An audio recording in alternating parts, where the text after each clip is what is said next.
이 세상 사는 한 죄 안 짓고 살 수 있는 사람은 단 한 사람도 없어요. 저는 죄 질 것 같아요? 안 질 것 같아요? 저도 져요. 저도 져요.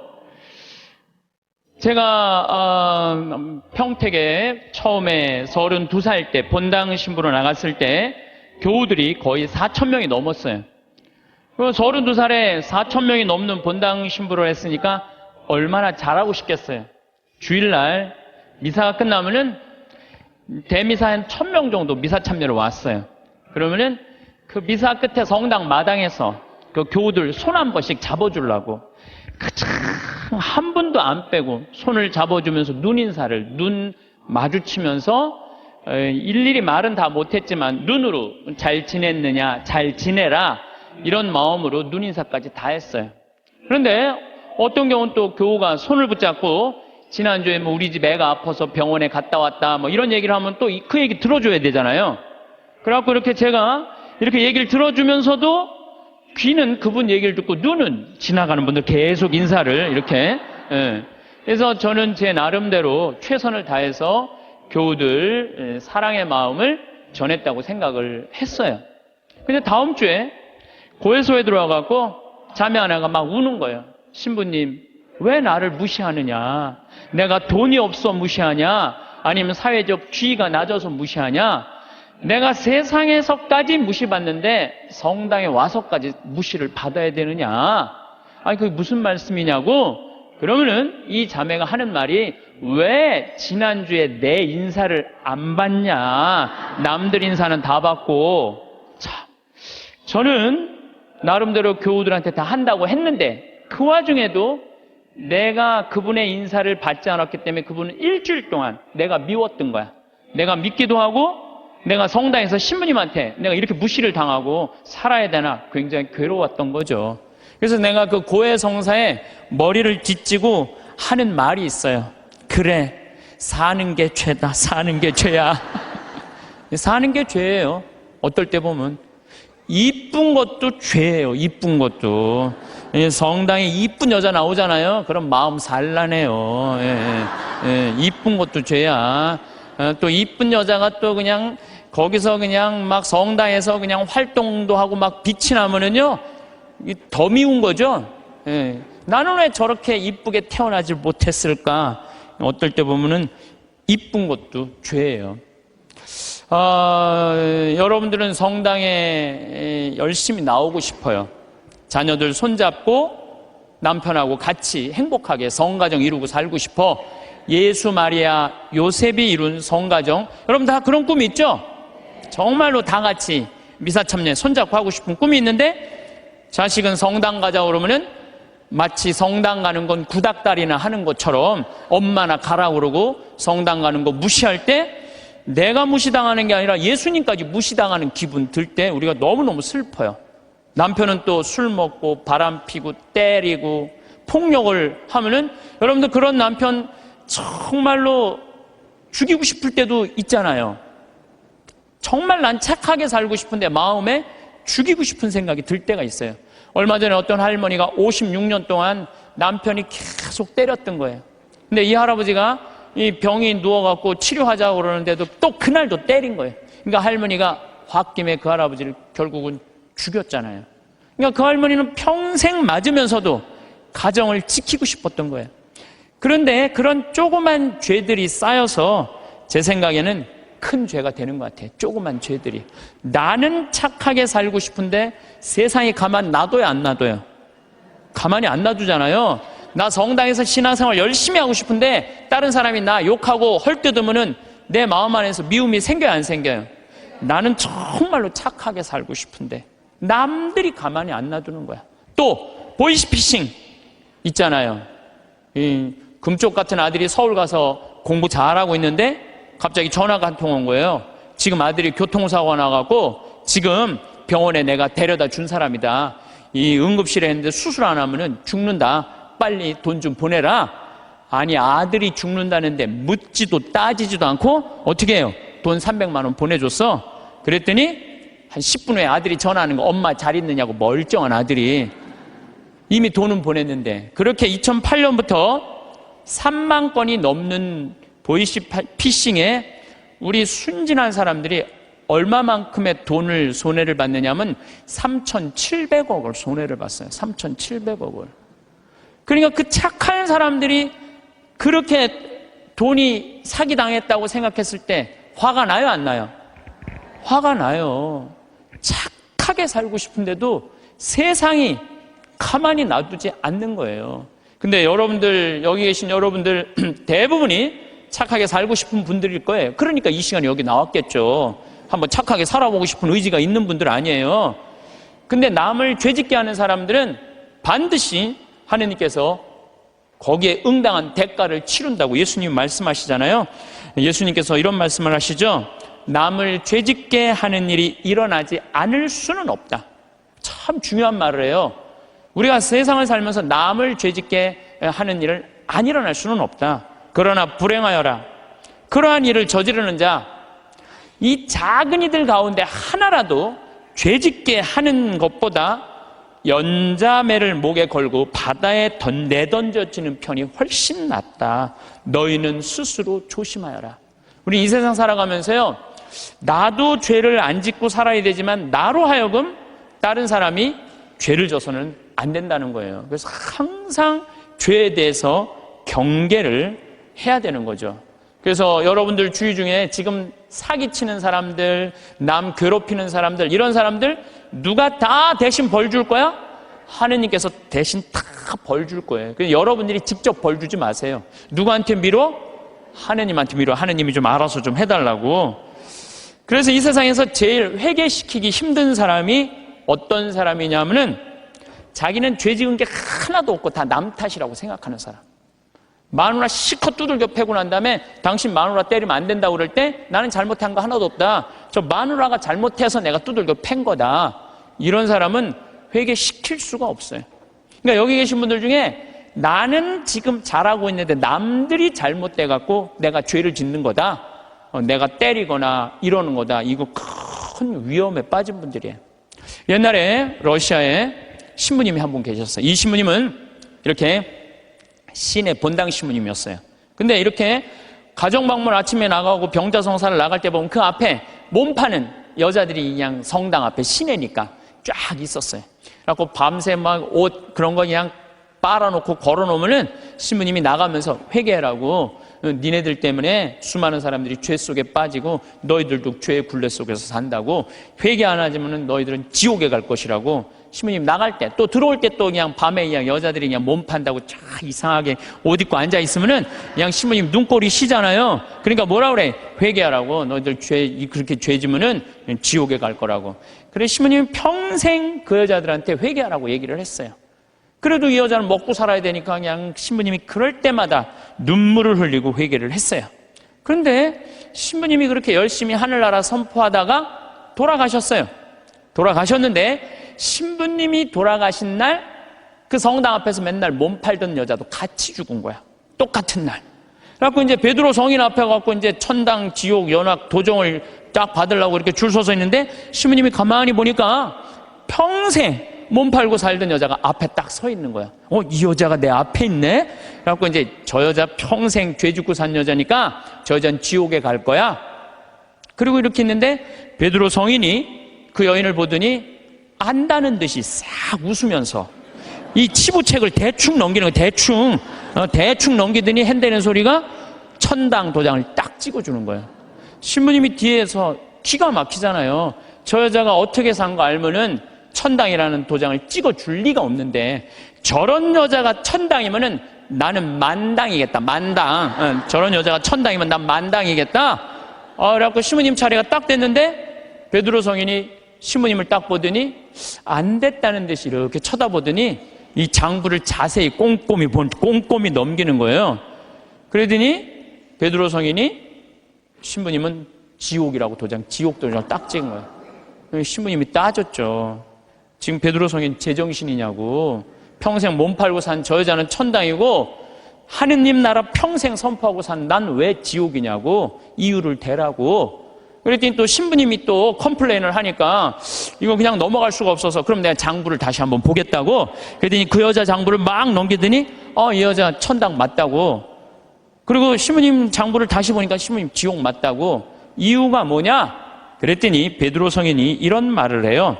이사야전서 1장 18절에 이런 얘기가 있다. 신부님 아느냐? 주님께서 말씀하신다. 오너라, 오늘 10일을 가려보자. 너희의 죄가 진홍빛 같아도 눈같이 희어지고 다홍같이 붉어도 양털같이 되리라. 하느님께서는 아무리 죄를 많이 져도 하느님이 따지기 시작하면은 진홍같이 불러도 눈같이 희어질 거다. 다홍같이 붉어도 양털같이 희어진다. 그리고 내가 2000년 전에 내가 예수님한테 물어본 거 당신 기억 안 나느냐고. 베드로 성인이 이 루카복음 17장 4절에 주님, 제 형제가 죄를 지으면 몇 번 용서해 줘야 됩니까? 17장 4절에는 뭐라고 그러냐면 하루에 7번 잘못해갖고 7번 다 와서 용서해 달라고 그래도 용서해 줘라. 나는 그렇게 배웠다. 근데 신부님이 나갈 때마다 회개하라고 그럴 때 그 여자는 눈물을 흘리고 회개했다. 그럴 때마다 나는 2000년 전에 예수님이 세워놓은 원칙에 따라서 다 용서해 줬다.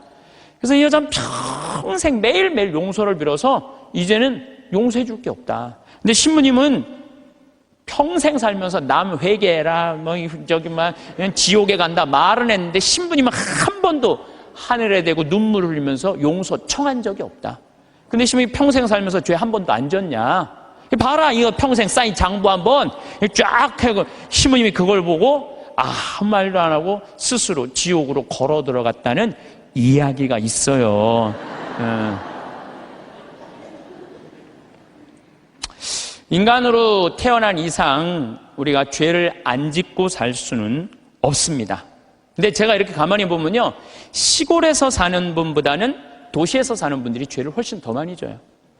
시골에는요, 죄 질 일이 거의 없어요. 제가 우리 평창 읍내 이렇게 저녁에 나가보면은요, 여기 도시에 와보면 막 빙글빙글 막 이상한 이발소 막 돌아가는 거 천지잖아요. 우리는 하나도 없어요, 그런 게. 죄 짓고 싶어도 질 수가 없어요, 죄 짓고 싶어도. 그리고 우리 시골은 밤에 이렇게 낮에도 마찬가지예요. 읍내에 나가면은 신호가 한 2개, 3개 있는데 아무리 늦게 떠나도 빵빵거리는 사람이 없어요. 근데 내가 서울 강의, 오늘도 서울에 와서 강의하지만 1초만 늦게 출발해도요, 빵빵빵빵 그래요. 이게 사람 사는 동네인지 또 아래층, 위층 또 층간소음 때문에 서로 싸우고 스트레스하고 그냥 설날 그냥 아래층 사람들이 위층에 그냥 찾아온 자식들 다 죽이고. 이게 도시에서 살면 살수록 죄를 많이 짓는 것 같아요. 시골에서 사는 것보다는. 또 높은 자리에 올라가면 올라갈수록 죄를 질 수밖에 없어요. 내가 알던 어느 시장님. 네, 시장님인데 열심히 우리 천주교 교우죠. 근데 자기는 정말로 돈을 안 받았대요. 정말 하느님 앞에 맹세할 수 있대요. 그런데 자기가 감옥 10달 갔다 왔대요. 갔다 온 이유가 뭐냐면 추석 때 선물 꾸러미들이 그렇게 많이 들어온대요. 그러면은 선물을 막 다 보낸대요. 그럼 정말 사과 박스 같은 게 들어오면은 그 미처 못 보내고 던지고 가는 사람이 있대요. 그럼 업무 바쁘다 보면 다음날 뜯어보면 거기 안에 돈이 꽉 들어있대요. 그래갖고 다시 돌려줘도 하루만 그게 그 집에서 잠을 자도 이게 꺼리가 된다는 거예요. 자기는 전혀 받고 싶지 않은데.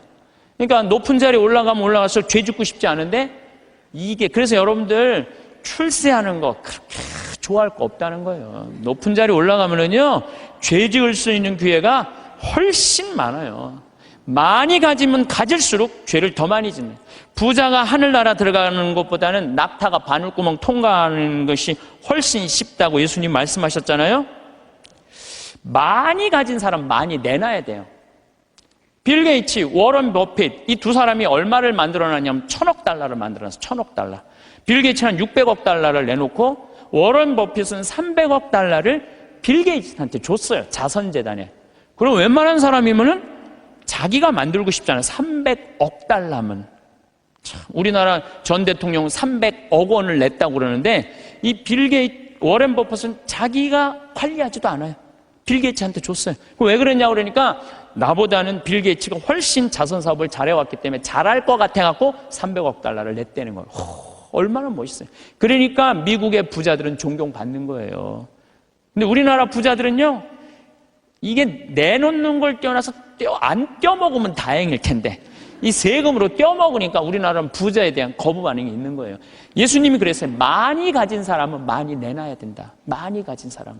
이거 하느님께서 많이 준 얘기는 많이 나누라고 그러는데, 이게 여러분들 루카복음 16장에 부자와 나자로 얘기 알죠? 부자는 잘 먹고 잘 살았어. 하다못해 나자로 떨어지는 부스러기도 개가 나자로 종기 핥았어요. 근데 마지막 날에는 나자로는 아브라함 품에서 참 호강을 하고, 부자는 뜨거운 불똥이 있어요. 물 한 방울 그것도 못 먹었잖아요. 예수님이 그러잖아요. 살아생전에 너무 고생을 했기 때문에 이 나자로는 호강을 하는 거. 당신은 부자인데 아무것도 나누지 않았고 고생하는 거다. 그러니까 우리가 돈이 많고 출세하면 할수록 뭐에 가까우냐면 죄에 가까운 거예요. 그만큼 뭐가 많아? 책임이 많기 때문에. 책임이 없는 게 속편한 게 있어. 예수님은 이방인, 죄인들, 창녀들이 먼저 천국 간다는 말이 저는 요즘 조금 이해가 돼요. 버림받고 가난하고 빼곡고 힘없는 사람 천당 갈 확률이 많아요. 근데 여기가 지금 수서성당이란 말이에요. 우리나라에서 제일 잘 사는 동네란 말이야. 약간 위험하지 않을까. 그러니까 여러분들은 어떻게 해야 돼? 더 많이 내놔야죠. 요즘 저는 중국을 이렇게 보면요, 걱정돼요. 여러 가지로 걱정돼요. 5살짜리 아이 막 눈알 빼고 막, 그렇죠? 50살짜리 얼마 전에도 할아버지도 눈알 막 빼가고, 참, 이 살아있는 사람들 눈알을 빼가요. 또 애들 1살, 2살짜리 유괴에다가 팔아먹는, 이게 수두룩하다는 거예요. 그거 팔아먹는 사람이 300명이 넘는다는 거예요. 그거 얼마 전에 잡았잖아요. 그러니까 중국이요, 저는 하느님을 믿지 않아서 반성을 하지 않는 나라예요. 쉽게 말하면 회개하지 않는 나라예요. 얼마 전에도 제가 그 중국에서 올린 동영상 유튜브를 봤는데, 길 가면서 이렇게 소매치기 할아버지가 잡았어요. 그랬더니 잡았다고 그 할아버지를 길에서 때리는데 한 명도 모르는 척하는 거예요. 한 명도 말리는 사람이 없는 거예요. 이 막대기로 때리는데도. 중국 사람들은 남 일을 관여하지 않는데요. 관여했다가는 더 큰 화를 입어서. 양심이 완전히 없는 거죠. 돈만 벌으면 뭐예요? 요즘 중국이 돈 잘 버는데 이게 회개하지 않으면은, 회개하지 않는 나라 또 있잖아요. 일본도 똑같은 나라예요. 제가 보기에는. 예. 그래서 우리가 정말로 회개를 하고 살아야 된다. 그러면 우리가 어떻게 죄를 질 수 있느냐? 우리가 자그마한 죄들이 커서 큰 죄가 되는데, 그 자그마한 죄, 우리가 큰 죄로 가는 첫 번째 뭐냐면 게으름이에요. 게으름. 덴마크 속담에 이런 얘기가 있어요. 젊어서 게으름은 늙어서 도적이 된다고 그래요. 게으른 사람이요, 다 남 욕하고 비난하고 사기치는 거예요. 대부분이. 얼마 전에 우리 동창 신부들 모임이 있었어요. 한참 재미나게 노는데 내 정말 친한 형이 전화를 받더니 그러더라고요. 뭐라고? 죽었다고? 아씨, 왜 죽어? 좀만 기다리지. 아씨, 내가 찾아가려고 그랬는데, 왜 죽었어? 장례 미사가 언제야? 그렇게 묻더라고요. 월요일 날 전화를 받았으니까 수요일 날 수원 모전동 성당에서 장례 미사라고. 알았어. 그래 딱 끊더라고요. 그래서 내가 너무너무 존경하고 좋아하는 형이길래 형 신부를, 형, 경남형, 무슨 얘기야? 그랬더니, 유일하게 대자가 한 명이 있는데 위암 말기였대요. 4기. 근데 이제 신부인 대부를 이제 보고 싶었던 거. 그 신부님이 대부니까. 그래서 보고 싶다고 연락이 계속 왔대요. 계속 왔는데 내일 가지 이렇게 미루다 보니까 대자 죽은 걸 못 본 거야. 그러니까 그냥 내일로 미루다가 그 소중한 대자 죽는 걸 못 본 거예요. 그게 전화를 끊더라고요. 그래서 내가 그 형한테 그래서, 형, 영국의 조지 버나드 쇼라는 사람이 있어. 들어봤지? 조지 버나드 쇼. 그랬더니 들어봤대. 그 사람이 극작가야. 근데 그 사람이 1950년에 죽었는데, 그 사람이 몇 살에 죽었냐면 94살에 죽었어. 94살에 죽었는데, 94살에 죽으면서도 자기 묘비명에 뭐라고 써놨느냐면은 우물쭈물하다 내 이럴 줄 알았다, 이렇게 써놓고 죽었어. 94살에 죽으면서도 우물쭈물하다 내 이럴 줄 알았다, 이러고 죽었어. 무슨 얘기냐면 우리가 내일 하지 하다가요, 소중한 일을 못하는 경우가 많아요. 이 게으른 사람들이요, 내일 할게 그러다가요, 아무 일도 못하고 죽는 경우가 많아요. 어떤 게으른 처녀가 있었어요. 이 처녀는 아무것도 하기 싫은 거야. 머리도 안 감고 세수도 안 하고 이빨도 안 닦고 그냥 감기를 그냥 코에다 맨날 달고 사는 거예요. 밥도 자기 손으로 안 해먹고 자도 그냥 이불 속에 들어갔다가 그대로 터널 만들어 놓고 그대로 나오는 그런 여자예요. 근데 나머지는 아무것도 내 손으로 안 하는데 꼭 하나 자기가 해야 되는 일이 있어요. 똥은 자기가 싸야 돼요. 똥은 자기가 싸야 돼요. 똥은. 그 똥도 그냥 며칠 그냥 미루다가 그냥 도저히 배가 아파갖고 어쩔 수 없을 때 이제 옛날에 그냥 그 화장실 뒷간에 이제 똥누로 가는 거죠. 똥을 이렇게 앉아서 팔짱을 이제 다리 사이에 끼고 이렇게 보는데 사는 게 너무너무 괴로운 거, 귀찮고. 아유, 사는 게 힘들어, 귀찮고 죽겠다. 근데 감기가 걸리니까 또 힘을 주려니까 콧물이 쭈루룩 나와갖고 발판에 딱 단 거예요. 발판에 딱 닿는데 웬만한 여자 같으면 손을 꺼내갖고 이걸 훔칠 텐데 여기 무릎 이거 쪼그린 데서 팔 빼는 게 귀찮은 거야. 이렇게 쳐다보고 있는데 구데기가 한 마리 지나가다가 웬 흰 기둥이 있단 말이야. 이게 뭔가 하고 구데기가 타고 올라오기 시작했어요. 막 타고 올라오는 거야. 막 타고 올라오는데 이 구데기까지 날 귀찮게 하네. 그리고 막 코끝에 보일랑 말랑 할 때까지 온 거야. 이제 코끝에까지 막 와갖고 아유 귀찮아 죽겠네. 이제 손을 빼갖고 내가 훔쳐야 되겠다. 그런데 갑자기 바깥에서 노크 소리가 땅땅 들린 거예요.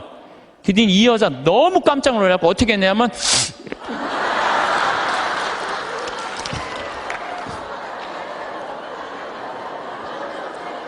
우물쭈물하다가 그러는 경우 참 많아요. 우물쭈물하다가 큰 코 닥치는 사람들 많아요.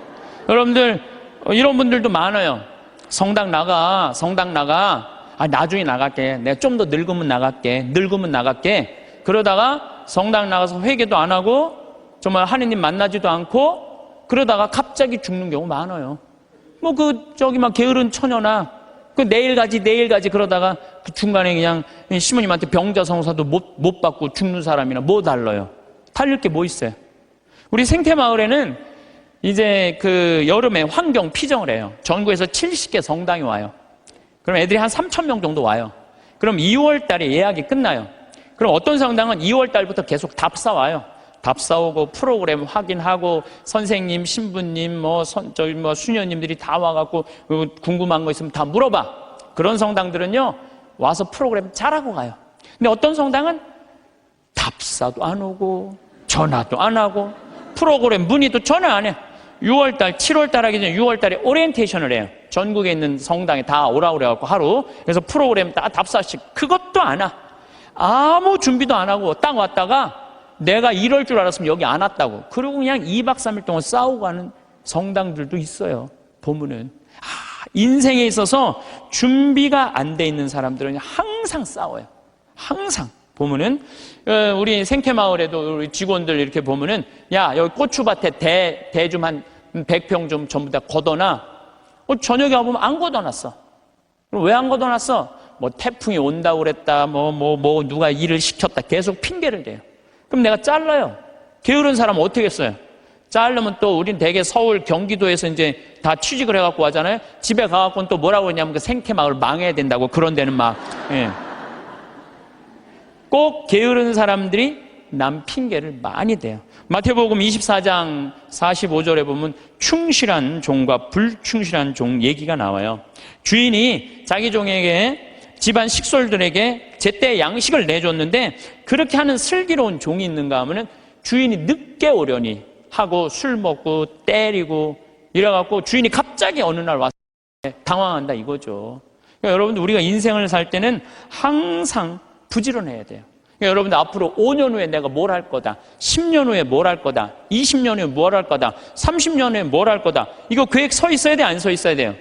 서 있어야 돼요. 그런데 그냥 아무 계획 없는 분들, 여기 지금 50에 은퇴해갖고 나는 아무 계획이 없다. 그러면은 50에 은퇴하면은 죽어요, 안 죽어요? 그 죽으면 너도 편안하고 나도 편안하고 대한민국 다 편안한데 안 죽어요. 50이 넘어서 100살까지 안 죽는 거. 50년 동안 아무 계획이 없는 사람들은 게으르게 살 수밖에 없어요. 여러분들, 우리나라가 지금 100살 이상이 몇 명이냐면 13,400명이에요. 100살 이상이. 근데 더 놀라운 건 뭔지 아세요? 3년 전에 내가 100살 이상 넘은 사람들 조사를 했을 때 몇 명이냐면 2,400명이었어요. 2,400명. 3년 사이에 10,000명이 늘은 거, 10,000명이. 안 죽고 10,000명이 그대로 3년 사이에 10,000명이 늘은 거예요. 지금 90살에서부터 100살까지는 몇 명이냐면 13만 4천 명이에요. 13만 4천 명. 그런데 80살에서부터 90살까지는 몇 명이냐면 97만 명이에요. 97만 명. 근데 70살부터 80살까지 몇 명이 270만 명, 273명. 그래서 65세 이상이 몇 명이 613만 명, 613만. 근데 이분들이 안 죽고 그대로 가는 거야, 이제. 안 죽고 그대로 가는데 계획이 있어요, 없어요? 계획이 없는 거예요. 이거 큰일이에요. 저는 제가 신학교 때 무슨 세미나를 했느냐면은 30년 전 얘기예요. 신학교 때 무슨 세미나를 했느냐면은 앞으로 주 5일째가 되면은 사람들 성당 안 간다. 토요일 날, 일요일 날 놀러 나가지 성당 안 간다. 그리고 한두 번 놀러 나가다 보면은 특히 천주교는 고해성사 봐야 되고 귀찮으니까 냉담길로 들어선다. 프랑스 예를 들었어요. 프랑스는 신자가 95%인데 미사 참여는 8%밖에 안 돼요. 90%가 성당 안 나가는 거야. 우리 한국 천주교도 그 꼴이 올 거다. 그런 세미나를 했었어요. 그래? 만약에 그렇다면은 내가 신부가 될 때는 나는 이렇게 해야지. 시골에다가 아름다운 데다 집 져놓고 토요일 날, 일요일 날 클리 놀러 와라. 클리. 놀러 와서 거기서 미사 참여도 하고 교육도 받고 찬양도 해자. 그래갖고 저는 신학생 때부터 생태마을 꾸밀 걸 생각을 했었어요. 그때부터 나는 공부도 하고 책도 읽고. 그래서 신부 되자마자 저는 땅 보러 다녔어요. 돈이 한 푼도 없는데도 30억짜리, 50억짜리 땅 보러 다녔어요. 진짜로. 근데 한 15년 전에 교구에서 평창에 땅이 있으니까 쓰라고 저한테 허락을 했어요. 그래서 저는 15년 전부터 생태마을을 꾸민 거예요. 쫙 꾸몄죠. 이제 지금 거의 이제 제가 이제 신부된 지 20년이 넘었는데 우리 생태마을을 20년 동안 꾸며놓으니까요. 너무 행복한 거예요. 막 봄에는 마로니에, 자기나무, 그 다음에 벚나무, 별꽃이 다 피는 거예요. 참 아름다워요. 요즘 가을엔 또 단풍이 그냥 기가 막혀요. 그러니까 여러분도 한번 생각을 해봐요. 여러분도 한 5평짜리 내가 정원을 꾸며놨을 때 이 정원이 이쁘면 행복해, 안 행복해요? 근데 내 정원은 15,000평이야, 15,000평. 15,000평이니까 나는 그걸 보고 있으면요. 너무 행복한 거예요. 나는 하느님께서 우주를 나는 15,000평을 만드는데 하느님은 우주를 창조했잖아. 우주를 창조하고 뭐라 그랬어요? 보시니 참 좋았다. 첫날도 보시니 참 좋았다. 둘째 날도 보시니 참 좋았다. 셋째 날도 보시니 참 좋았다. 여섯째 날 마지막 인간 만들어 놓고 보시니 참. 나는 그 느낌 아니까. 예. 이게 내가 이 평창 생태마을을 꾸며놓으니까 교우들도 많이 오고. 그랬더니 이제 주교님께서 저를 부르시더니 수원 교구에 15만 평이 있다는 거예요. 여주에. 거기를 생태마을로 꾸미라는 거예요. 그래서 요즘 제가 그 생태마을 꾸미느냐고 진짜 바빠요. 그러니까 그냥 하루가요 금쪽 같아요. 15,000평 꾸미는데 15년 걸렸는데 15만 평 꾸미려면 몇 년이 걸릴 것 같아요? 경험도 있고, 나름대로 이제 역량도 생겼으니까 거기 한 10년 정도는 충분히 꾸밀 것 같아요. 그러니까 저는 60살 때까지 할 일이 줄을 서서 기다리고 있는 거예요. 그러니까 게으를 시간이 없는 거예요, 게으를 시간이. 근데 이번 3월 달에 아프리카 잠비아를 갔는데 80만 평의 농토를 수녀님들이 갖고 있더라고요. 근데 2만 평밖에 안 한 거, 2만 평밖에. 그래서 수녀님 왜 이 넓은 농토를 다 풀밭으로 그냥 황무지로 놔두고 왜 2만 평밖에 농사를 못 짓느냐? 그랬더니 신부님 기계가 아무것도 없는데 손으로 한 사람이 최대한 농사 지을 수 있는 게 1,000평이에요. 1,000평. 거기 한 20명 되는데 20명이 다 줘봐 2만 평밖에 못 하는 거. 기계 살 돈이 없다는 거예요. 그래서 내가 수녀님한테 약속을 했어요. 수녀님, 내가 한국에 가서 포크레인, 트랙터, 경운기 다 사서 보내줄 테니까 걱정하지 말아라. 내가 내년에는 이 80만 평 완전히 농장으로 만들어주겠다. 그렇게 약속을 그냥 하고 왔어요, 제가. 그냥 하고 왔는데, 아니, 여기 딱 한국에 와갖고 제가 강의 때 몇 번 얘기했어요. 좀 도와줬으면 좋겠다. 한 2억 정도면 될 것 같으니까 여러분들 도와줬으면 좋겠다. 근데 교우들이 또 우리 절에 다니시는 분들, 교회 다니시는 분들까지 보내주는 거예요. 근데 3억이 들어왔어. 난 2억이면 되는데 굳이 3억까지 들어와. 3억. 그런데 막상 포크레인을 사고 트랙터를 사고 경운기를 사고 이래 보니까 딱 3억이 드는 거예요. 그러니까 하느님 계산하고 내 계산하고는 달랐던 거예요. 하느님은 3억인데 제가 왜 2억이라고 그럴까? 하느님이 3억을 보내준 거죠. 근데 요즘은 시절이 좋아갖고 택배로 다 가요. 그래서 내가 오늘 인천항에 가서 내일 이제 택배로 가는 거 축성 다 해주고 그리고 왔어요. 그러니까 이제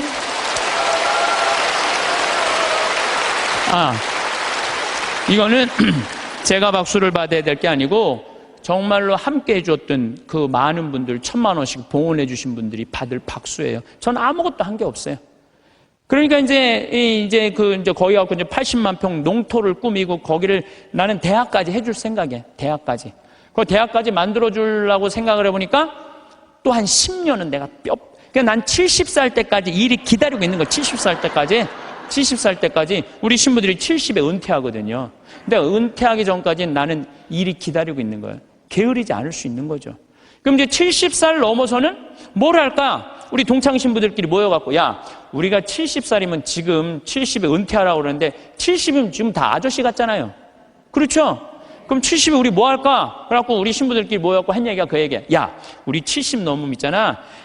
적어도 신부 생활 한 30년, 40년 하면은 하느님하고 거의 친하니까 반귀신이다. 반귀신 되니까 우리 커피숍 하자. 커피숍에서 커피 마시러 오는 사람들, 정말 힘들고 고통스러운 교우들 얼마나 많으냐. 근데 본당 신부님 바쁘니까 면담도 못하고 커피 타주면서 면담하면 앉아서 면담해주고 우리 동창이 20명 되니까 하루에 돌아가면서 해봤자 일주일에 하루만 나가서 일하면 되는데 우리 요즘은 4주8자 커피숍도 많더라. 야, 우리 신부들도 은퇴해갖고 그거 해주자. 제가 그런 얘기 해요. 우리가 죽을 때까지 계획이 있어야 돼요. 계획이 없으면은요 우리의 삶이 너무너무 힘들어요. 우리의 삶이. 여러분들은 무슨 계획이 있으세요? 내가 지금 50, 60대 갖고 남은 30년, 40년 어떻게 살 계획 있으세요? 없으세요? 만약에 없다면은요 게으른 처냐고 별반 다를 게 없어요. 지금 바로 지금 다가오고 있어요. 근데 아무 일도 안 하고 있으면 문제가 많은 거예요. 내가 그 요양병원 의사가 나한테 해준 얘기예요. 70살 먹은 딸이 93살 먹은 엄마한테 요양병원에 와갖고 뇌졸중으로 쓰러진 엄마한테 와갖고 밥을 먹이면서 한 숟갈 먹일 때마다 죽어 그러더래요. 그래서 왜 엄마한테 밥을 먹으면서 죽으라고 그러느냐? 그랬더니 70살 먹은 딸이 하는 얘기가 의사 선생님 내 말 좀 들어보라고. 엄마가 91살 때 뇌졸중으로 쓰러졌다는 거예요. 여러분들 90살 넘으면요 기력 다 떨어질 때. 그렇죠? 거기에 뇌졸중까지 쓰러지면은 길게 살아야 6개월, 1년이에요. 그래서 자식이 75, 73, 70, 그 다음에 68이라는 거야. 그 자기네들도 자식한테 매달려 사는데 그 90살 먹은 엄마 어떻게 모시냐. 병드는 엄마. 마침 엄마가 7천만 원짜리 전세 살고 있었대. 우리 그 전세 빼갖고 엄마 요양병원에 넣자. 살면 얼마나 살겠느냐. 그래갖고 엄마를 요양병원에 넣은 거예요. 여러분들 근데 이걸 알아야 돼요. 90살 넘어갖고 요양병원에 들어가잖아요. 그럼 의사들이요 안 죽여요. 살려내요. 그래갖고 2년 동안 이 할머니가 안 죽은 거야. 그러니까 7천만 원을 다 쓴 거야. 다 쓰고 난 다음에 이제 병원비를 안 내니까 모시고 가라. 그러니까 오빠가 모셔라. 아니다, 나는 받은 거 없다. 네가 더 받지 않았냐. 나는 없다. 서로 이래갖고 원수 돼갖고 안 만나는 거야. 70이 넘어서 자식들이. 엄마는 죽지도 않고. 그러니 자식 원수 만들고 91살에 2년 동안 누워서 돈만 축내니 그렇게 살아서 뭐하냐. 그러니 차라리 어떻게 해라? 죽어라. 그래 죽어 그러면서 먹이더래요. 이게 여러분들 남의 얘기가 아니에요. 여러분들 얘기예요. 여러분들 우물쭈물하다 내 이럴 줄 알았다. 이 꼴 날 분 많아요. 여기 그냥 아무것도 안 하고 아무 일도 안 하고. 그래서 저는 여러분들한테 정말 권하고 싶은 거는 내가 자식들한테 정말 늙어서 구박받기 싫으면 지금 운동해야 돼요. 운동을 하는데 무슨 운동을 했냐면 헬스 해야 돼, 헬스. 헬스장에 다녀야 돼. 나이를 먹으면 먹을수록 헬스장에 다녀야 돼. 미국은요, 헬스장에 다 할머니, 할아버지들이 다 다녀요. 그래갖고 돌아가실 때 6개월 이상 고생하면서 돌아가는 분들이 거의 없대요. 95%가 6개월 이내에 거의 다 돌아가신대요. 근데 우리나라는 치매 걸린 할머니, 할아버지가 거의 58만 명이에요. 58만 명. 610만 명 중에 거의 10%에 달하는 할머니가 똥오줌을 싸고 지금 저 누워 있는 거예요. 그러니 그 가족들이 미쳐요, 안 미쳐요? 미치는 거예요. 그러니까 여러분들도 내가 지금부터 삶의 계획을 잘 짜셔야 돼요. 내가 이렇게 살아야 되겠다, 저렇게 살아야 되겠다. 이런 계획이 없으면요, 참 힘들어요. 사도 바오로가 데살로니가 후서 2서 3장 16절에서 15절에 이런 얘기를 해요. 무질서하게 살아가면서 우리에게서 받은 전통을 따르지 않는 형제는 누구든지 멀리 하십시오. 우리는 여러분과 함께 있을 때 무질서하게 살지 않았고 아무에게서도 양식을 거저 얻어먹지 않았으며 오히려 여러분 가운데 누구에게도 폐를 끼치지 않으려고 수고와 고생을 하며 밤낮으로 일하였습니다. 사도 바오로도요, 하느님을 전하면서도 교우들한테 폐 끼치기 싫어갖고 어떻게? 밤낮으로 금을 짜는 일을 했다는 거예요. 금을 짜는 일. 사람은요, 일을 해야 돼요.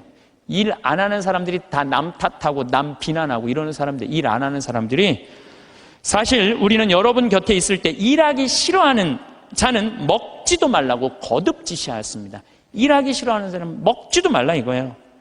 그런데 듣자하니 여러분 가운데 무질서하게 살아가면서 일은 하지 않고 남의 일에만 참견만 하는 자들이 있다고 합니다. 일 안 하면 할 일이 없는데 뭐 할 것 같아요? 참견하는 거예요. 여러분들 50, 60 넘어갖고 부부싸움 왜 하는 줄 알아요? 남편들하고 부부싸움 왜 하는 줄 알아요? 할 일이 없으니까. 할 일이 없으니까 싸우는 일밖에 없는 거예요. 그냥 아내 뭐 반찬을 왜 이렇게 했느냐, 청소를 이렇게 했냐, 그냥. 그러니까 젊었을 때 그냥 제발 일찍 퇴근하라고 그래도 그냥 일찍 집에도 들어오지 않더니 늙어선 굳이 집에 들어오지 않아도 되는데 그냥 때 따라 철 따라 그냥 집에 들어와갖고 그냥 일이 없으니까 챙겨내는 게 일이. 그런 사람들에게 우리는 주 예수 그리스도의 이름으로 지시하고 권고합니다. 묵묵히 일하여 자기 양식을 벌어 먹도록 하십시오. 오늘도 내일도 아무 계획이 없거나 일이 없으면 사는 게 지겨워요. 일이 없으면 지겨워요. 우리는 저는 어렸을 때 시골에서 농사 졌어요. 옛날에는요, 다 일해야지 먹고 살았어요. 전 7살 때 벼를 뱄어요. 사람들이 믿지 못하겠지만 할머니들은 이해가 할 거예요. 7살 때 벼를 뱄어요. 벼를 베고 아버지가 꼭 이 뒤에다가 꼭 볕단을 한 단씩 져줬어요. 그럼 그걸 지고 집에까지 갔었어야 돼. 그 지고 가면 목이 얼마나 따가운지 몰라요. 그래갖고 지금도 기억이 안 되니까 논두렁에 내가 이렇게, 그게 무거우니까 기대고 한 얘기가 있어. 아유, 사는 게 이렇게 힘드네. 이렇게. 그러니까 옛날에는요, 중고등학교, 학교도 못 다녔지만은 옛날에는요, 애들이 10살, 15살 다 일했기 때문에 문제 있는 애들이 없었어요. 근데 요즘은요, 아버지만 일해도 다 먹고 살아. 나머지는 일을 안 해도 돼. 근데 학생은 뭐가 전문이에요? 뭐가 일이에요? 학생한테는 공부가 일이죠. 그런데 여러분들 이걸 알아야 돼요. 대한민국 이 병을 고쳐야 돼요. 애들이요, 중학교 1학년 때까지는 따라가요, 공부를. 근데 중학교 2학년만 되면 못 따라가요. 갑자기 함수, 2원 1차 연립 방정식 이런 게 막 미지수 이런 게 막 나와요. 그러니까 애들이 이해를 못하는 거예요. 중학교 2학년만 되면은. 영어도 막 관계 대명사, 관계 부사. 내가 2학년 교과 과정을 다 이거 강의하느라고 뽑아봤어. 나도 모르는 게 많더라고. 나도 모르는 게. 그러니까 중학교 2학년 애들은요, 몸은 크지 이해는 안 되지. 엄마는 공부하라고 그러지. 학교 가면은 수업 시간에 알아듣는 건 하나도 없지. 신경질이 나요, 안 나요? 그러니까 이 중학교 2학년 애들이 무서운 거예요. 그래서 무서운 거. 얘네들이 얼마 전에도 중학교 2학년 애가 선생님한테 욕을 하고 그냥 신경질 하는데 창문을 깨갖고 그냥 여기 붕대를 감고 왔더라고. 중학교 2학년이요, 무시무시해요. 얼마 전에 미국에서도 중학교 2학년 애 총 쏴서 선생님 죽였잖아요. 북한이 왜 전쟁을 못 일으켜요? 중학교 2학년 애들이 무서워서 전쟁을 못 일으켜요. 얘네들이 무슨 일을 할 줄 몰라갖고. 여러분 혹시 자녀들 중에 중학교 2학년, 걔네들 무서워요. 중학교 2학년 애들. 요즘은 그 운전면허인데도 초보 운전 이거 안 써붙인대잖아요. 차 뒤에다가 중2 타고 있음 이것만 써붙이면 그냥 아무도 안 건드려. 그러니까 중학교 2학년 때부터 어떤 일이 벌어지느냐면은 중학교 2학년, 3학년, 고등학교 1, 3학년 5년 동안 이해 안 되는 상태에서 5년을 학교를 다니는 거예요. 그러니까 이때부터 뭘 하느냐면 게임을 하는 거예요. 이때부터 게임을 하는 거예요. 그건 이해가 되니까. 게임은 이해가 되잖아요. 몇 번만 하고. 그리고 시험을 한 번 못 보면 그걸로 끝나지만 게임은 한 번 실패해도 다음에 다시 기회 줘요, 안 줘요? 머리만 살면 계속 기회를 주잖아요. 그러니까 애들이 게임에 미치는 거예요. 그러니까 5년 동안 게임을 하면은요, 정상적인 애들이 거의 없어요. 근데 독일은요, 딱 7학년제로 해갖고 중학교 2학년 딱 나이 돼갖고 얘가 공부를 이해를 한다. 그럼 인문계학교로 보내요. 공부를 이해 못한다. 그럼 기술학교로 보내요. 기술학교로. 그러니까 얘네들은 스트레스 받을 일이 하나도 없는 거야. 우리나라는 이해하는 놈이나 못하는 놈이나 다 고등학교 3학년 때까지 가는 거야. 이제 내일 모레 이제 수능 볼 때까지 다 같이 가는 거야. 수능 볼 때까지. 그러니까 5년 동안 얘네들이 다 학교 폭력에, 왕따에, 자살에 수많은 문제들을 일으키는 거예요. 공부 못하는 애들은요, 학교 가갖고 운동을 하든지, 아니면 내가 지금 잠비아에 트랙터 경운기 포크레인 보내듯이 트랙터 경운기 포크레인을 배우든지, 그럼요, 걔네들 절대 문제 일으키지 않아요. 일이 없으니까, 학교에 가갖고 일이 없으니까 얼마나 지겹겠어요. 거기다가 그냥 학원 밤까지. 그러니까 애들이 미치는 거예요. 그러니까 요즘 애들이 제정신 있는 애들이 별로 없는 거죠. 그래서 제가 항상 드리는 말씀이 그거예요. 고등학교 3학년 여러분들 자녀들 가운데, 고등학교 3학년 자녀들 가운데 애는 착해.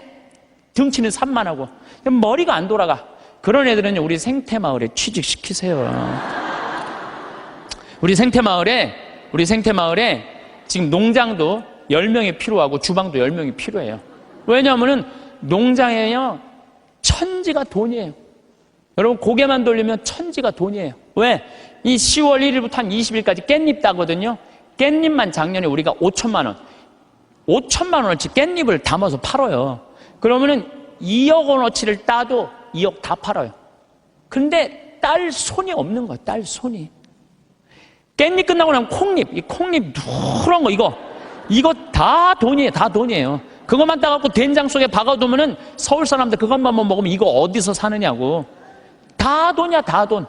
근데 뭐가 일이 없다는 거예요. 내가 우리 수원교구 주부에다가도 고등학교 3학년 아이들 중에 튼튼한 아이들, 수능 시험 못 본 애들, 이런 애들, 착한 애들, 이런 애들 취직 원서 내라고 내가 수없이 지금 내도 고등학교 3학년 졸업한 애들은 한 명도 없어요. 뭐냐면 내 자식만은 농사 안 시키겠다 이거예요. 내 자식이 여기서 빈둥거리고 놀아도 끝났는데도 엄마들은 꿈을 포기하지 않는 거예요. 대한민국의 불행이 여기 있는 거예요. 거기서 그냥 원서만 넣어갖고 대학 들어가 봐요.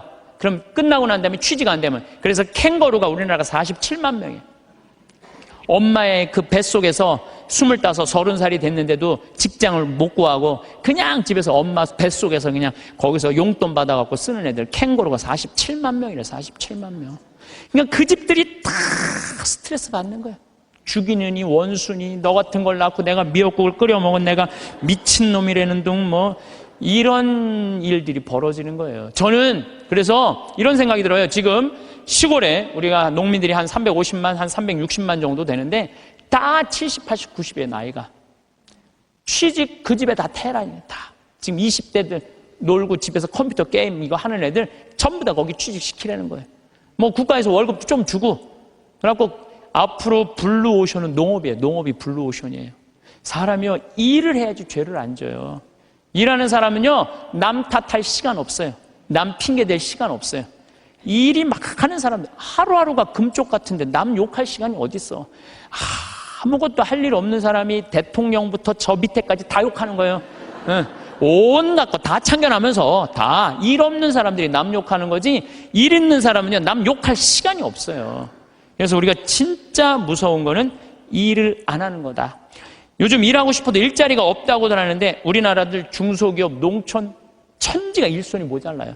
우리 형님도 뭐 큰 형님도 한 40명 정도 공장에서 데리고 일을 하는데 우리나라 아이들은요 일주일만 하면 다 내던지고 간대요. 그러니까 우즈베키스탄, 파키스탄 뭐 이런 데서 방글라데시 얘네들 쓸 수밖에 없다는 거예요. 나도 한번 공장에 가보니까 다 까만 애들이 그냥 눈이 그냥 하얀 애들이 막 이런 애들이 다 일을 하더라고요.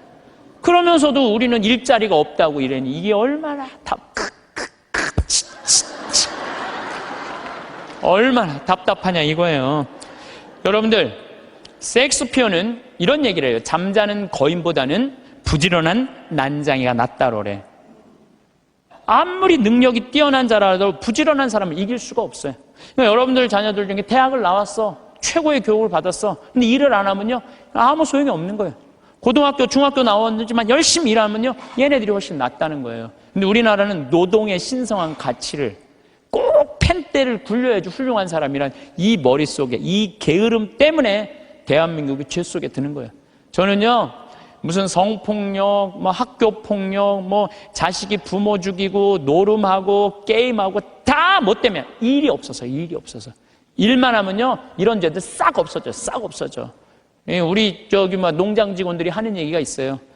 해만 지면 잔다는 거예요. 아무 생각 없이 사는 거야. 아무 생각 없이 해만 지면 그냥 밭에 나가서 그냥 일하고 그냥 해만 지면 자고 다음날 일어나고 또 해만 지면 자고 해만 지고 자. 얼마나 좋아요. 근데 아침부터 아무 할 일이 없어. 힘은 흘러 넘치는데 어떻게 했어요? 죄질 수밖에 없는 거죠. 그래서 작은 죄들이 모여서 큰 죄가 되는 거예요. 그래서 첫 번째 우리가 경계해야 되는 건 게으름이에요. 게으름. 여러분들도 레지오를 하든지 연령회를 하든지 호스피스 봉사를 하든지 헬스라든지 수영장을 다니든지 등산을 다니든지 일을 해야 된다는 거예요.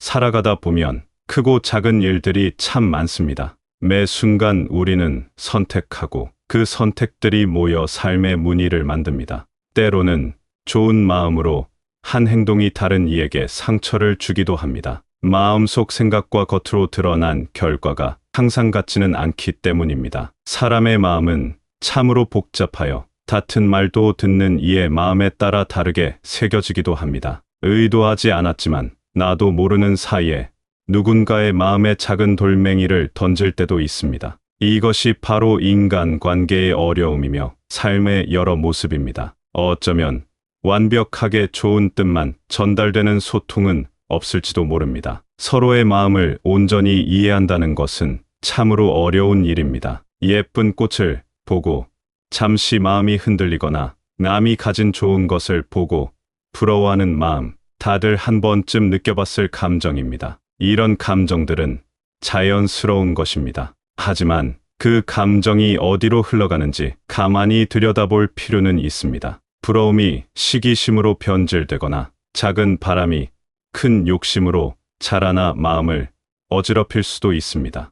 때로는 가까운 가족 사이에도 서운함이 쌓여 마음이 무거워지기도 합니다. 기대가 클수록 실망도 큰 법일까요? 아니면 표현하지 못한 진심이 오해를 낳는 것일까요? 어쩌면 서로에게 귀 기울이는 시간이 부족했을 수도 있습니다. 세상의 이런저런 일들 앞에서 화가 나거나 슬픔을 느끼는 것도 어쩌면 당연한 일입니다. 불의를 보고도 아무렇지 않다면 그것이야말로 마음이 병든 것일 수 있습니다. 이런 마음들이 다 어디에서 오는 걸까요? 어쩌면 우리 마음속 아주 작은 파문에서 시작되는 것인지도 모릅니다. 그 파문이 커져 삶의 풍랑이 되기도 합니다. 가끔 우리는 나는 잘못한 것이 없다고 생각하며 모든 문제를 남의 탓으로 돌리곤 합니다. 마치 내 눈에 들보는 보지 못하고 남의 눈에 티끌만 탓하는 것처럼 말입니다. 하지만 그렇게 해서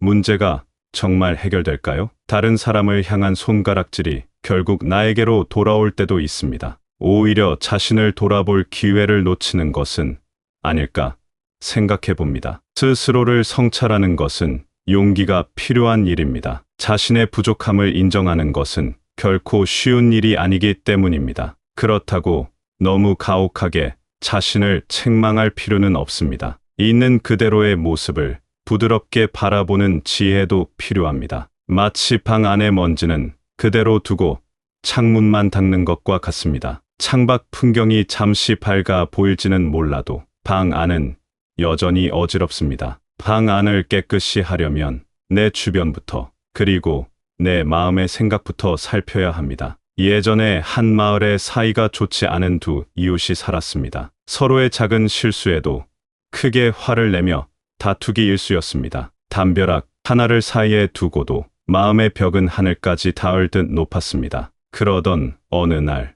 한 이웃이 큰 병을 얻어 자리에 눕게 되었습니다. 다른 이웃은 처음에는 고소해했지만 밤이 되어 홀로 남으니 마음이 편치 않았습니다. 낮에는 애써 외면했지만 조용한 밤이 되자 그동안의 기억들이 떠올랐습니다. 함께 웃었던 아주 먼 옛날의 기억, 사소한 오해가 쌓여 서로에게 상처를 주었던 기억들이 교차했습니다. 내가 조금만 더 너그러웠더라면, 그때 그 말을 하지 않았더라면 하는 생각이 들었습니다. 그의 마음속에서는 미움과 연민이 뒤섞여 작은 소용돌이를 일으켰습니다. 후회는 언제나 늦게 찾아오는 법이지만 그 후회가 새로운 시작을 알리기도 합니다. 다음 날, 그는 작은 죽 그릇을 들고 이웃의 집을 찾았습니다. 떨리는 마음으로 문을 두드렸습니다. 말없이 건넨 죽 한 그릇에 오랜 미움이 눈 녹듯 사라졌습니다. 따뜻한 온기가 닫혔던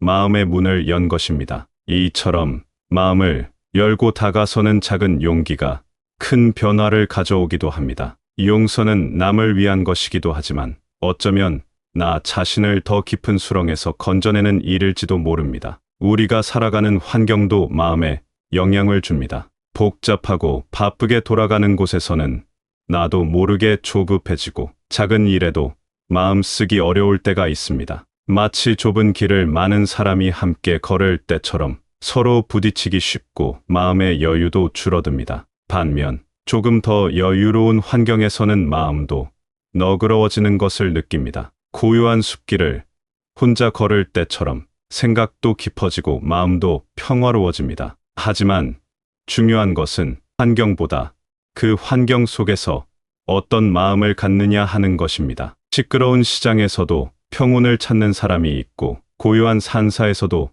번뇌에 휩싸이는 사람이 있습니다. 결국 내 마음의 중심을 어디에 두느냐가 중요합니다. 어떤 상황에서든 마음의 중심을 잡으려는 노력이 필요합니다. 혹시 이 정도는 괜찮겠지 하며 미뤄둔 일이 있습니까? 아주 작은 구멍이 큰 댐을 무너뜨릴 수 있듯 사소해 보이는 게으름이 때로는 우리 삶에 큰 영향을 미치기도 합니다. 건강을 돌보는 일을 소홀히 하거나 고마운 사람에게 마음 표현을 미루는 것처럼 말입니다. 이러한 게으름은 삶의 작은 기쁨들을 느끼는 감각마저 무디게 만들 수 있습니다. 오늘 해야 할 일을 내일로 미루는 것, 그것은 단순히 시간의 문제가 아니라 마음의 문제일 수 있습니다. 왜 우리는 중요한 줄 알면서도 때때로 게으름을 피우게 될까요? 아마도 당장의 편안함이 더 크게 느껴지기 때문일 겁니다. 미래의 큰 기쁨보다는 현재의 작은 안락함에 머무르고 싶은 것입니다. 하지만 씨앗을 뿌리지 않으면 열매를 거둘 수 없듯 오늘의 노력이 내일의 기쁨을 만듭니다. 시간은 기다려주지 않고 항상 앞으로만 흘러갑니다. 그 흐름 속에서 우리는 무엇을 심고 가꿀지 매 순간 선택해야 합니다. 매일 아침 작은 화분에 물을 주는 일을 생각해 봅니다. 하루 이틀 거른다고 당장 큰일이 나지는 않습니다. 화초는 금방 시들지 않을 수도 있습니다. 하지만 그 작은 소홀함이 반복되면 어느새 화초는 생기를 잃고 말라갑니다. 우리 삶도 이와 같습니다. 매일매일 사소해 보이는 작은 노력들, 예컨대 아침 일찍 일어나 산책을 하거나 좋은 글을 한 줄 읽거나 주변 사람에게 따뜻한 말을 건네는 것들이 모여 인생이라는 큰 나무를 자라게 합니다. 그리고 그 꾸준함 속에서 우리는 조용한 만족과 성장의 기쁨을 발견합니다. 그 나무는 건강한 뿌리를 내리고 튼튼한 줄기를 뻗어 아름다운 꽃과 풍성한 열매를 맺게 됩니다. 반대로 매일의 작은 방임은 삶의 나무를 병들게 할 수도 있습니다. 나이가 들어감에 따라 우리는 수많은 경험을 쌓습니다. 그 경험 속에는 햇살처럼 빛나는 기쁨도 있었고 폭풍우처럼 몰아치는 슬픔도 있었을 겁니다. 그 모든 순간이 지금의 나를 이루는 조각들입니다. 이 조각들을 가만히 들여다보면 그 안에 삶의 무늬와 빛깔이 담겨 있습니다. 그렇다면 이 긴 시간 동안 변치 않고 중요하다고 느낀 것은 무엇일까요? 수많은 생각과 가치들이 스쳐 지나갔지만 그 중에서도 변함없이 빛나는 진실이 있을 겁니다. 아마도 성실함과 따뜻한 마음이 아닐까 싶습니다. 자신에게 성실하고 자신의 삶에 최선을 다하는 것, 그리고 타인에게 따뜻한 마음을 나누고 함께 살아가려는 노력, 이것이 어쩌면 우리가 평생 지녀야 할 가장 소중한 지혜일지도 모릅니다. 돈이나 명예는 있다가도 없는 것이지만 마음의 바탕은 쉽게 변하지 않습니다. 그리고 그 마음의 바탕이 우리가 세상에 남기는 가장 진실한 흔적입니다. 지나온 길을 돌아보며 우리 마음의 발자국을 살피는 시간이 되었으면 합니다. 어떤 발자국은 깊고 선명하게, 어떤 발자국은 희미하게 남아 있을 겁니다. 때로는 잘못된 길로 들어섰던 발자국도 있을 수 있습니다. 중요한 것은 그 발자국들을 통해 배우고 성장하는 것입니다. 그리고 앞으로 내디딜 한 걸음이 더욱 의미 있고 평화롭기를 바랍니다. 우리의 삶은 단 한 번뿐인 소중한 여정입니다. 매 순간을 깨어있는 마음으로 살피며 그 여정에서 꾸준함 속에 삶의 향기가 배어나도록 매 순간을 소중히 여기며 살아가야 합니다. 오늘 하루 내 마음의 정원에 어떤 씨앗을 심을지 생각해보는 것도 좋겠습니다. 그 작은 씨앗이 훗날 아름다운 꽃으로 피어날 수 있도록 정성을 다하는 하루가 되길 바랍니다. 현재의 순간에 충실할 때 과거의 후회도 미래의 불안도 조금은 가벼워질 수 있습니다. 때로는 삶의 무게가 어깨를 누르고 나아갈 길이 보이지 않아 막막할 때도 있을 겁니다. 하지만 기억해야 합니다. 겨울이 깊을수록 봄은 더욱 찬란하게 다가오듯 어려움 속에서도 우리는 스스로를 일으켜 세울 힘을 간직하고 있습니다. 매일 떠오르는 해처럼 우리에게는 새로운 시작의 기회가 주어집니다. 지치고 힘들 때는 잠시 쉬어가도 괜찮습니다. 작은 풀꽃도 거센 비바람을 견디고 다시 고개를 들듯 우리 안에는 강인한 생명력이 숨쉬고 있습니다. 그러니 용기를 내어 오늘을 살아가고 내일을 향해 한 걸음 더 내딛기를 바랍니다. 당신의 모든 순간이 소중하며 당신의 존재 자체로 이미 충분히 아름답습니다. 삶이라는 여정에서 스스로를 믿고 사랑하며 꿋하게 나아가십시오.